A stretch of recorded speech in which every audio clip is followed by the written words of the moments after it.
කෙහෙලියලට මෙහෙම වෙන එක මේ විදිහට කෙහෙලියල සමාජයේ ඉස්සරහා නිරුවත් වෙන එක හොඳයි.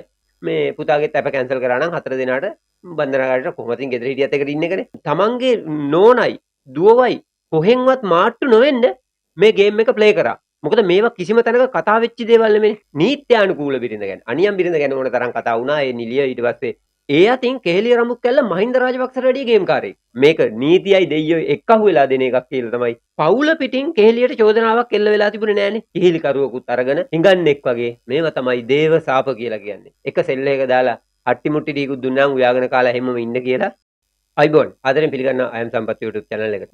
මාතෘකාව කෙහෙලිය. තහනම් වචනේ රඹුක් කැල්ල. ඔන්න අපව් සුපුරුදු විදිහටම රඹුක් කැල්ල මහත්තයා බන්ධනාගාරගත වෙනවා. නිකන් නෙමෙයි පවුලත් එක්ක. මම පොඩි ප්‍රශ්නයක් අහන්නද? මහත්තයයි නෝනයි එක්කහුව වෙලා ඇතුළට යනකොට වැඩිපුරම කෙන්දිරි ගාන්නේ කවුද? වෙන කොහෙන්වත් අල්ලන්න එපා මං කියන්නේ බන්ධනාගාරේ ඇතුළට යනකොට. හරිද? නෝනයි මහත්තයයි එක්කහුව වෙලා දෙන්නම බන්ධනාගාරගත වෙනකොට වැඩිපුරම කෙන්දිරි ගාන්නේ කවුද? කෙන්දිරි ගෑවෙන්නේ කාටද? ඔව් රඹුක් කැල්ල. කෙහෙලිය රඹුක් කැල්ලට. මොකද නෝනවත් එක්ක ඇතුළට යනවා කියන්නේ ඒක තමයි කරුම. ඒ වගේ කරුම මං හිතන්නේ මිනිහෙකුට කෝටි ගණන් සල්ලි තිබුණත් වැඩක් තියනවාද? මහත්තයයි නෝනයි දුවයි තුන්දෙනාම එකට බන්ධනාගාරගත වෙනවා. මේක ඇවිල්ලා දේව සාප. මේවා තමයි දේව සාප කියලා කියන්නේ. මොකද කෙහෙලිය රඹුක් කැල්ලට මේ පටිසන් දීලා තියෙන්නේ නම් වෙන මොනවත් නෙමේ. අහිංසක මිනිස්සුන්ව අන්ධ කරපු අර භද්‍ර යවුනේ තරුණ ළමයින්ව බාල බෙහෙත් ඇත්තටම බාල බෙහෙතුත් නෙමේ බෙහෙත් කියලා වතුර විදලා මැරුවට ගෙවන කරුමේ මේ කෙහෙලියට ගෙවෙන්නේ. ඔව්.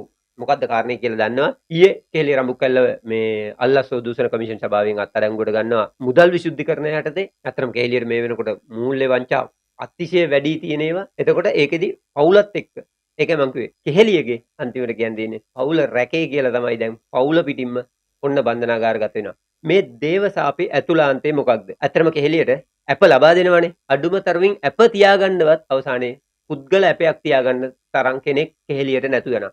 එතකොට කෝ කෙහෙලියලා හම්බ කරපු සල්ලි සහ තමන් වටේ හිටපු ඒ බල පුළුවන්කාරයෝ කණ්ඩායමක් එක්ක වැඩ කළා. එක එක ලොකු මිනිස්සුත් එක්ක එක්කහුව වෙලා ලොකු ගේම් ගැහුවා. අන්තිමට දැන් තනියෙන් විඳවනවා. අර කිහිලි කරුවෙකුත් අරගෙන හිඟන්නෙක් වගේ ඔන්න අන්තිමට ඇපයක් තියාගන්න බැරුව කෙහෙලියලා හිරේ යනවා.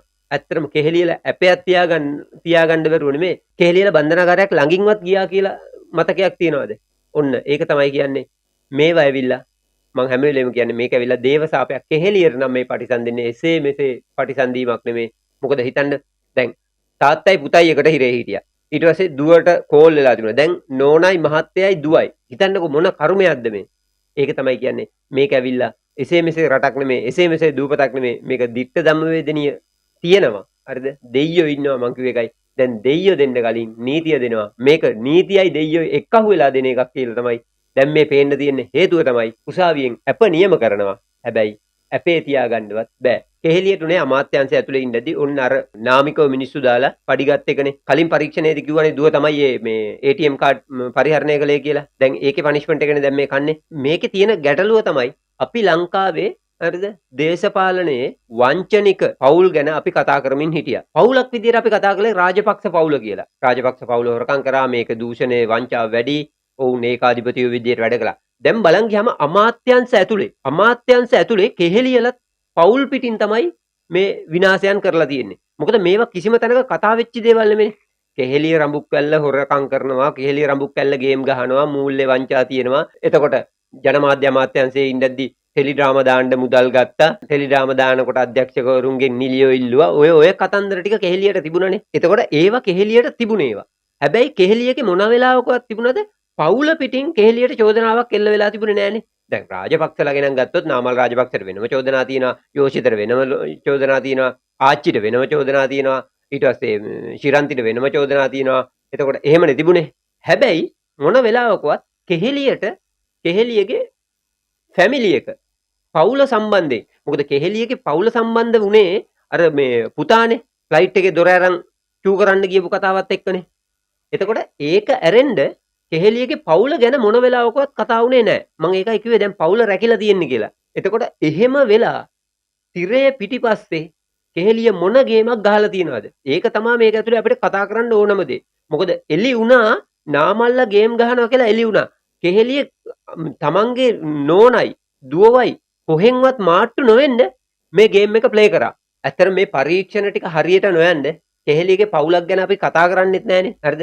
කෙහෙලියගේ පවුලක විදිහට ගොඩක් දුරට සමාජයේ කතිකාවතට ලකුණේ අර අනියම් බිරිඳ. අර නිලිය අපි අර ප්‍රෝග්‍රෑම් එකක් කරේ ඉන්ටර්නැෂනල් ස්කූල් එකට දරුවා දාන්න ගිය එකේ වීඩියෝ සාක්ෂිත් එක්ක ඒ නිලිය කෙහෙලිය තියන් හිටපු එක ඒ එතනනේ කෙහෙලියගේ පවුල විදිහට මිනිස්සු සමාජයේ කතිකාවත ලක්ුණේ. එහෙම නැතුව කෙහෙලියගේ නීත්‍යානුකූල බිරිඳ ගැන කොහෙවත් සමාජයේ කතිකාවතකට ලක්ුණේ නැහැ. ලක්විච්ච තැනක් තියෙනවා නම් යටින් කොටාගෙන යන්න අපි දන්න විදිහට කෙහෙලියගේ නීත්‍යානුකූල බිරිඳ ගැන අනියම් බිරිඳ ගැන ඕන තරම් කතා වුණා. ඒ නිලිය ඊට පස්සේ අතන හිටියා මේ කෙහෙලියගේ දේ ළමයා නැත්තම් වෙන කාගේද දැන් ඒ නිලිය කොහෙද ඉන්නේ ඔය කතන්දර ටික කතා වුණාට සමාජයක් විදිහට කෙහෙලියගේ නීත්‍යානුකූල බිරිඳ ගැන කොහෙවත් කතා වුණේ නැහැ.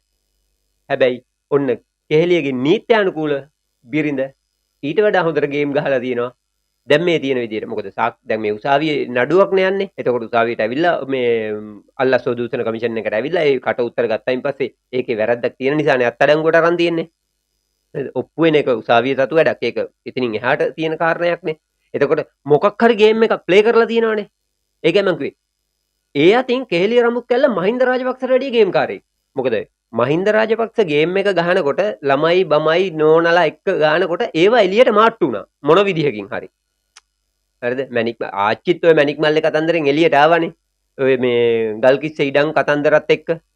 හැබැයි කෙහෙලියගේ නෝනායි දුවයි මොන වෙලාවකවත් එළියට ආවේ නෑනේ මේ පරීක්ෂණ වෙනකන්. ඒකයි මම කිව්වේ මේක දිට්ඨ ධම්ම වේදනීය මොනවා කළත් උඩ ඉඳන් කරකවල දෙනවා. ඒක තමයි මේකේ තියෙන්නේ. එක පැත්තකට කෙහෙලියලට මෙහෙම වෙන එක මේ විදිහට කෙහෙලියල සමාජයේ ඉස්සරහා නිර්වත් වෙන එක හොඳයි. හේතුව තමයි කෙහෙලියලගේ මේ නිර්වත් වීම නොවෙන්න සමාජයේ ඔය දැන් කෙහෙලියලගේ පවුල් ගැන කවුරුවත් කතා බහ කරන්නේ නැහැ. දැන් මේ අන්තිමට මේ ඇප නැති වෙන්නේ හරිද? රුපියල් මිලියන 50ක ඇප තුනක් තියාගන්න බැරුවනේ. කෙහෙලිය හම්බ කරපු සල්ලිත් එක්ක රුපියල් මිලියන 50ක ශරීර ඇප තුනක් හොයාගන්න කෙහෙලියට බැරුව යනවා කියන්නෙම. ඒක තමයි කෙහෙලියගේ තියෙන හොඳම කරුමේ. Taman එක්ක දැන් කෙහෙලියගේ තියෙනවානේ අර බාහිර පුද්ගලයන්ගේ නමට ගත්තු කෙහෙලියගේ වත්තම් ටිකක් තියෙනවා කියලා අල්ලස්ව දූෂණ කමිෂන් එක උසාවියට කිව්වනේ. එතකොට එහෙම තියලා ඒ මිනිස්සුවත් කෙහෙලිය වෙනුවෙන් ඉදිරිපත් වෙලා නැහැනේ දැන් ඔය කියන විදිහට. මිලියන 50 ගැන මේ ශරීර ඇප තුනක් තියන්න කෙනෙක් නැතු වෙනවා කියන්නේ. ඒකයි දැන් කෙහෙලියලට දැන්වත් තේරෙනවා නම් සල්ලි නෙමේ ජීවිතේ ඇත්තටම රටක් විදිහට කෙහෙලියලා කරපු දේවල් දැන් කෙහෙලියලට පාරවලල්ලක් වෙලා මේ දැන් ඔන්න ගලා එමින් තියෙනවා. අනිත් අයටත් මං කියන්නේ මේකෙන් මේක ආදර්ශයට ගන්න ඕනේ දැන් ඉන්න අය. මොකද වෙච්ච දේවල් වෙච්ච අයට දැන් ක්‍රියාවලිය පටන් අරන්නේ තියෙන්නේ. දැන් ඉන්න අයටත් මේවා හොඳ පාඩම්. මොකද කෙහෙලියලා බලේ ඉඳද්දි හිටියේ නිකන් අපිට වැඩිය පොරවල් නැති ලෙවල් එකකටනේ. දැන් අන්තිමට නිකන් අර පේනවනේ මේ මර්වින් සිල්වලා හැම හිරේ ඉඳන් යනවා එනවා. කෙහෙලියලා දැන් යන විදිය පේනවනේ. ඒකයි මම කිව්වේ බලේ තියෙනකොට මොලේ නැතුවයි මොලේ තියෙනකොට බලේ නැහැ කියන කතන්දරේ ඇතුලේ අඩුම තරමින් බලේ තියෙන වෙලාවේ යුක්ති ධර්මතාවය ගැන චුට්ටක් හරි හිතලා මං කියන්නේ මහා පරිමාණයෙන් නෙමෙයි යන්තම් හරි හිතලා Taman විතරක් නෙමෙයි මේක සමාජයක් කියන concept එක ඇතුලේ හිටියානම් කෙහෙලියලට අද ඔහොම වෙන්නේ නැහැ. අඩුම තරමින් අපතියන් හරි මිනිහෙක් ඉතුරු වෙනවා. තව ඉස්සරහට නල් ලිස්ට් එකක් තියෙනවා. අපි බලාපොරොත්තු වෙනවා ඒ ගැන සම්පූර්ණ වැඩසටහනක් කරන්න.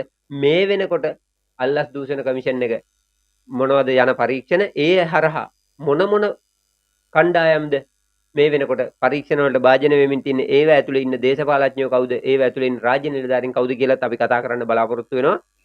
මේක තමයි කෙහෙලියගේ නියම කරුමේ. ඒකයි මම කිව්වේ නෝනයි මහත්තයයි දෙන්න එක්කව වෙලා ඇතුළට යනකොට වැඩිපුර රිදෙන්නේ මහත්තයාට කියලා. මොකද කෙහෙලිය මේක ගැන මුලින් හිතලා තිබුණා නම් කෙහෙලිය කොහොමද ඉතින් ඇතුළට දානවා එළියට එනවා එක්කිනානේ. කෙහෙලියට පව්ගේ ටිකේ නිකන් රිමාන්ඩ් එක කියන්නේ නිකන් ගෙදර වගේනේ. ගෙදරට වැඩි හිටි රිමාන්ඩ් එකේනේ. එතකොට එහෙම සිටුේෂන් එක එක්ක දැන් අන්තිමට නෝනා එක්ක යනකොට කොහොමද සැප? ඇප දීලා එළියට එයිද නැද්ද කියන දේ නෙමෙයි කොහොමත් 24 ඊළඟ උසාවි වාරනේ. උසාවි දිනේනේ. ඒ වෙනකන් කෙහෙලිය ඇතුලේ ඉඳීද එළියේ දෙයිද කියන දේ ඒක කෙහෙලියගේ පැත්තේ තියෙන තීරණයක්. කොහොම වුණත් මේ ලංකාද්වීපයේ වංචනිකව මිනිස්සුන්ව පෙට්‍රල් පෝලිං වල ගෑස් පෝලිං වල මැරිලා වැටුණු යුගයකට තල්ලු කරපු කාබාසිනිය දේශපාලඥයෝ මිනිස්සුන්ගේ මුදල් වංචාවෙන් තමන්ගේ සුඛ විහරණයට පාවිච්චි කරපු මිනිස්සුන්ට දිට්ඨ ධම්ම වේදිනිය පටිසන්ධීගෙන යනවා. අන්න ඒකේ ප්‍රධානතම තුරුම්පුවක් වෙන කෙහෙලේ රඹුක් කැල්ල ඔන්න පුරුදු පරිදි ආයෙ යනවා ඇතුළට. ඒ නෝන මහත්තයත් එක්ක යෝජනා කරන්න පුළුවන් අපිට ඕනනම් බන්ධනාගාරය ඇතුළට. හරිද? එක සෙල් එකක දාලා අට්ටි මුට්ටි ටීකුත් දුන්නාම උයාගෙන කාලා හැමෝම ඉන්න කියලා. එතකොට පවුලක් විදිහට සෙල් එකේ ඉන්නවා. අපි කලින් ප්‍රෝග්‍රෑම් එකේ කිව්වා කේලේ රඹුක් කැල්ල බන්ධනාගාරය ආක්‍රමණය කිරීමට නියමිතයි කියලා. ඔන්න කේලේ රඹුක් කැල්ල පවුල පිටින් බන්ධනාගාරය ආක්‍රමණය කරලා තිනවා. පුතා එප ඉන්නේ මේ පුතාගෙත් අප කැන්සල් කරා නම් 4 දිනකට බන්ධනාගාරයට කොහොමද ඉතින් ගෙදර හිටියත් එකට ඉන්න එකනේ. ඊට පස්සේ කාලා බීලා ඉන්න තිබුණා වගේ යෝජනාවක් අපිට කරන්න පුළුවන්. ඉතින් එන්න අයම් සම්පත් YouTube channel එක පැත්තට අපිත් එක්ක කතා කරමු. අපේ නම්බර් එක තියෙනවා අපිට කෝල් එකක් දෙන්න.